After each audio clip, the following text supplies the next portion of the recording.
কর্তৃক আয়োজিত আজকের এই মহাসমাবেশে জাতীয় নাগরিক পার্টি এনসিপির পক্ষ থেকে সংহতি ব্যক্ত করছি।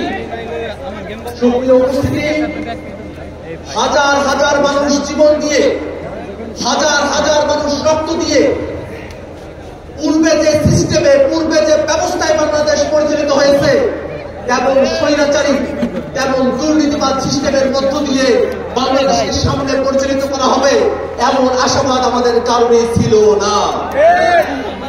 নতুন যে বাংলাদেশ, এই বাংলাদেশ নতুন ব্যবস্থায় পরিচালিত হবে, নতুন সিস্টেমে পরিচালিত হবে। নতুন বাংলাদেশে কোন দুর্নীতিবাজ, কোন চাঁদাবাজ, কোন টেন্ডারবাজের জায়গা হবে না। সুপ্রিয় উপস্থিতি, দীর্ঘ সময় ধরে বাংলাদেশ যে মুজিববাদী সংবিধান দিয়ে পরিচালিত হয়েছে, সেই মুজিববাদী সংবিধান বাংলাদেশে আর চলতে পারে না। নতুন সংবিধান প্রণয়নের জন্য অবশ্যই বাংলাদেশে গণপরিষদ নির্বাচন আয়োজন করতে হবে। সুপ্রিয় উপস্থিতি, বাংলাদেশে দুইটি পার্লামেন্টের কথা বলা হয়েছে, উচ্চকক্ষ এবং নিম্নকক্ষ। ইতিমধ্যে উচ্চকক্ষের নির্বাচনে পিআর পদ্ধতিতে প্রতিনিধিত্ব নির্ধারণ করা হবে, এই দাবির পক্ষে জাতীয় নাগরিক পার্টি এনসিপি সহ বাংলাদেশের প্রায় সকল রাজনৈতিক দল একমত হয়েছে। দুর্ভাগ্যের বিষয়, একটি কি দুটি দলের কারণে পিআর পদ্ধতিকে উচ্চকক্ষে বাস্তবায়ন করা সম্ভবপর হচ্ছে না। আমরা স্পষ্ট করে বলতে চাই, বাংলাদেশকে যদি নতুন কাঠামোতে পরিচালিত করতে হয়, অবশ্যই পিআর পদ্ধতির বাস্তবতা নিয়ে আমাদের সকলকে গভীরভাবে ভাবনা করতে হবে, বাস্তবায়নের পথ আমাদেরকে অন্বেষণ করতে হবে। সুপ্রিয় উপস্থিতি, বাংলাদেশে এ যাবৎকালে যে নির্বাচনী ব্যবস্থা আমরা দেখেছি, যে নির্বাচনী কাঠামো আমরা দেখেছি, সেই নির্বাচনী ব্যবস্থা এবং কাঠামোতে বাংলাদেশের সামনে নির্বাচন আমরা হতে দিতে চাই না।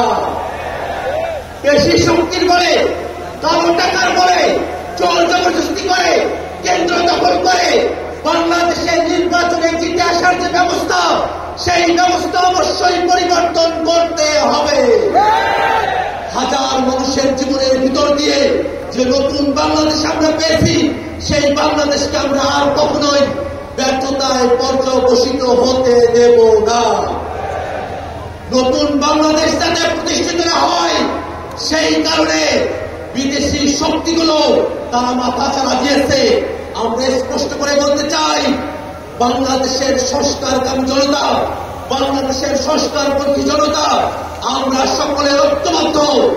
বিদেশি হোক, দেশি হোক, কোন শক্তি বাংলাদেশের সংস্কারের আন্দোলনকে দাবায় রাখতে পারবে না।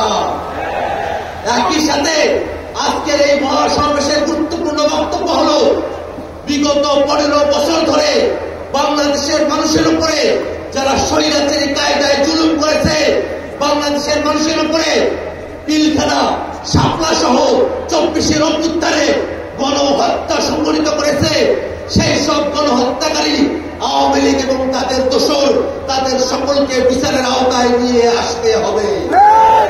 সম্মানিত উপস্থিতি, বাংলাদেশের সংস্কার এবং বিচারের মধ্য দিয়ে নতুন বাংলাদেশ প্রতিষ্ঠিত হবে। সেই বাংলাদেশ প্রতিষ্ঠায় বাংলাদেশের সকল মুক্তিকামী জনতা ঐক্যবদ্ধ ভূমিকা পালন করবে, এই আশাবাদ